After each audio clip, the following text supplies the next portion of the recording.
Racey, Brooks Gabino from The Advocate. Good to see you, man. How you doing? Good. I appreciate you asking. Watched you from up here in the rafters run your 40 time, which impressed a lot of people. Did you expect that from yourself? And do you feel like it answers some questions that people might have for you at the NFL level about the kind of threat you can be as a wide receiver? No, it wasn't a surprise. I know I was going to run in the 4.3s. I really expected like a 4.37, 4.36, but on these type of days, you running off a lot of adrenaline, so that helped me out too, man. So yeah. Hey, Rich, how are you doing today? How you doing? I'm doing well. Just want to ask you, who have you kind of leaned on through this process of the pro day, the pre-draft? Have you reached out to JJ or any other former teammates who've gone through it for advice and tips? And then have you spoken with the Buccaneers at all during the pre-draft process? Yeah, I've been to the Senior Bowl, so I spoke with the Buccaneers there. They had some good things to say about me. As far as the players I played with, I've spoken with Justin, Patrick Queen, Caleb Von Chason, Darrell Williams, Leonard, because we all was training at the same place, and in Florida. So they was just giving me advice on certain things. They were just basically saying keep working. You're on your way. So yeah, that's how that goes. Awesome. Best of luck on the journey. Thank you. Hey, Racy, Amos Morale from WWL Radio in New Orleans. So Wanted to ask you, just in your conversations with NFL teams, how much have they asked you about special teams? Because while you were at LSU, you made some real big impact plays in that area, and I know it's a big part of the program. Just how much has that been a thing that teams have been asking you about, something they've been trying to get more info out of you? yeah, it's been major. They've been breaking my film down to the T, coaching me up, wanting me to come in and be a dominant special teams guy. So they've been big on that from the jump, and the receiver stuff just go follow through. But coming in the gate in the NFL, it was special teams. We about to dominate at the position. Racy, here is Matheus Ornelas from Time Out here in Brazil. Congratulations for your pro day and for going for the NFL draft. You already talked about the Senior Bowl and talked with a lot of teams. What they talk more for you, like a quality, and what do you have to improve for the next level? Yeah, they wanted to see me get in and out of my routes. That was a big thing for those scouts at the Senior Bowl, and I spoke with them after my routes, and they was saying they could tell I've been working on getting in and out of my routes and catching the ball. So I got good feedback from those scouts. Yes, sir.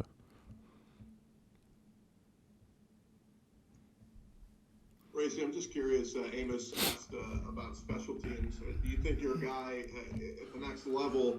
Are you willing to play those different positions? So whether it be a return man, a gunner, and that kind of thing. If obviously receiver is the goal, but there's so many different special teams roles that you can play Yeah, at the next level as well.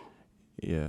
I know that's what's have got me here to where I am was mainly special teams. So I'm not gonna quit on special teams. That's my bread and butter. I'm gonna perfect what I need to perfect at that and be the best player I can be for the team.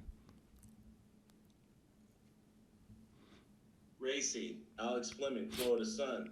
How was your pro day today? It was great. Little bit of a setback question. There's always a character in the wide receiver room, bro. Amongst all the wide receivers and special personnel, who was the clown? Who was the joke? Um, Damn, they probably say me. I'd probably get Racy was the Joker, but that's just me showing my personality, just loving the guys I'm around. So that's the energy I'm giving off in that room.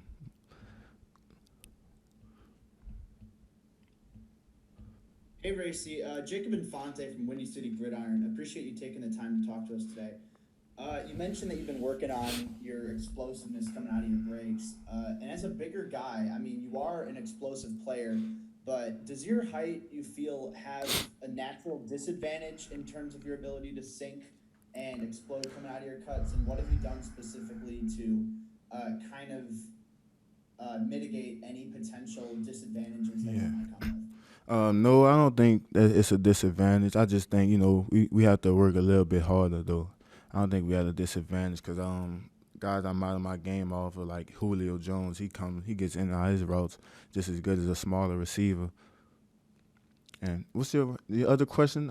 You had a second part to that question.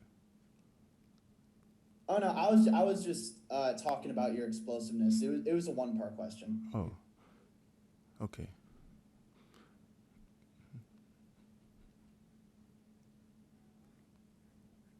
Hi, Racey. Brooks Cabina again from The Advocate. I believe you only had one run today, and that's probably all you needed. Could you take me a little bit through your recovery at the end of the season and getting back prepared for today, and how you trained for this after injury at the end of the year? Yeah, to be honest, it lingered a little bit throughout the beginning of my training, but LSU done a great job getting my agent, working with Jack Marucci, just getting me back on, getting the things I needed to get my hamstring back to 100%, and from there, building my strength and getting back flexible. It was, sky's the limit once that came all together.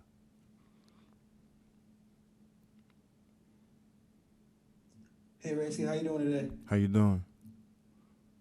Good, good. You mentioned that you were working. The scouts wanted you to work on sinking your hips and getting in and out of your routes. What were two things specifically that you did to help with that skill? Yeah, it was a lot of stretching and really running routes, just perfecting it, consistency, and just hip mobility, not flexibility, but hip mobility, just a lot of hip exercises, getting strength in those weak areas I had.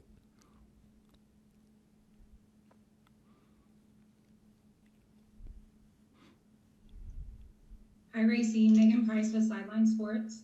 Is there a particular type of offense that you would like to work with, or a specific QB that excites you?